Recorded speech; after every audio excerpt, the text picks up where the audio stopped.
He looked good. He looked good. He had good jump. Obviously, he's a skilled player, so I like the chemistry with him and Hinestroza, Poso, and the rest of the group out there was good. Why were you missing Jacob Bryce? Bryce is going to be out. He will not play tomorrow. I don't. We play back to back. I don't expect him these two, but he should be clear soon after that. Upper So or lower? upper for him. Thank And Zemgus dealing with lower, and we're going to hold him out tomorrow as well. Did Jacob get injured yesterday?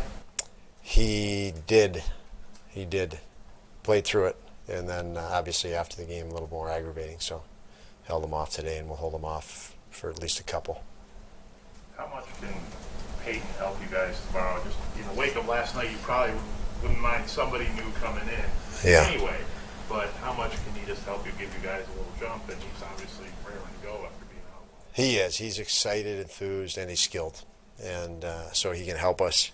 You know, all that can help us. Obviously, we need to help ourselves after last night. That was a game where it was very, very clear and evident that they set the pace and they dictated the pace, and we did not do enough from the work ethic side or the tactics side to make it hard on them. We played too much of the game in front of them. The old saying, get pucks deep and make the other team work. We didn't even make them have to work last night. So lots of disappointment last night. So obviously, I say what I say about Krebs, and it's always exciting to get a talented kid like that in the mix, and he's enthusiastic. But the rest of the group, we know we have to do better. The results are what they are. Some nights you have the bad puck luck, whatever. But the one thing I sense is the struggle to find a consistent output and effort from guys and get it on consecutive games. I mean, how much is that a growth thing too for some of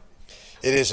I look at last night and I think of it as a major growth. I don't question our guys' willingness to work. I just don't know that they understand how hard you have to be working every single night. I think we felt pretty good about ourselves winning in Nashville and playing hard. And our guys, we played hard in Nashville. We worked, and I thought they earned what they got in Nashville. And I think going into last night, it was definitely a young characteristic when you just think you can turn the switch back on in somebody else's building. You have a team that's waiting for you, and that had been struggling in their own right, and they set the tone, set the pace through work ethic, and we just felt we were going to carry right over from Nashville, and we forgot the work ethic part.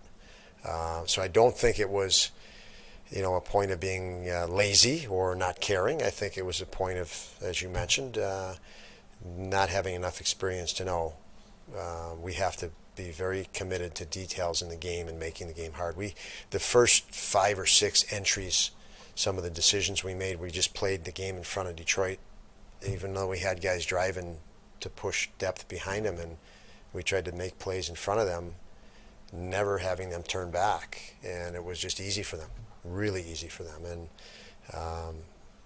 it makes the game even harder for you. It makes them look like they're working harder than you at that point because you're giving them so much easy stuff. And so it was a combination of both, which is really, as you can tell, I'm very frustrated with it. And we have to own it. We were not good, and we have that same team tomorrow, so we hope to resolve that. Do you like that you get that right? I do. That same team? I really do. I liked that last year. I felt our guys responded to that well, and when I say responded to that, and most teams do, but we need that.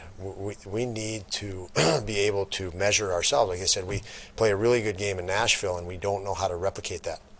And that's, the first thing you think of in your head is that's experience or not. And so when you have a chance to play the same opponent, you have the same gauge. It's not, they're not playing anybody in between. And so it's a true read. Even the statistics are a true read because, there's no, they were on the road last night or they had a different opponent or again, we played really well in Nashville and it's a different opponent, different situation. So how do you compare the two? Well, this one is much easier to compare with how you're responding. How important were those 2 games for you guys as a staff and for the players to get some confidence in Aaron Dell and really see him produce for you?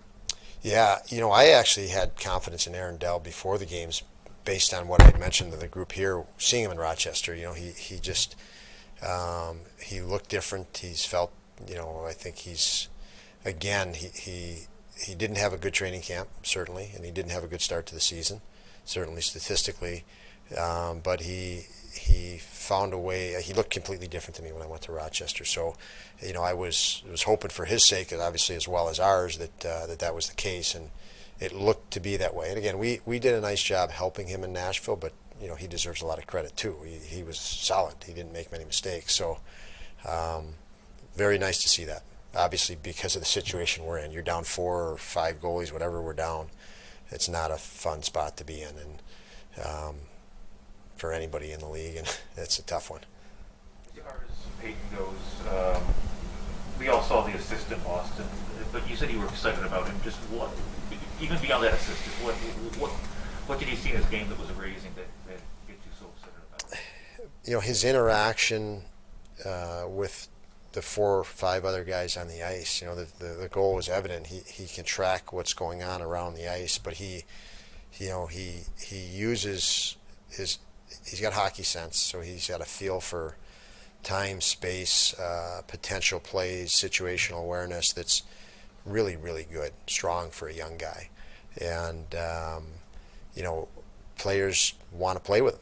Players want to be on his line. And that says a lot for a young guy to jump in the league. And, you heard Alex Tuck speak of him, but because he knew him better than anybody, here. And you get the same response with guys that skate with him today in practice or in the games that he played in. He's got that infectious, he's good for a team because he's a intense, competitive, and talented kid.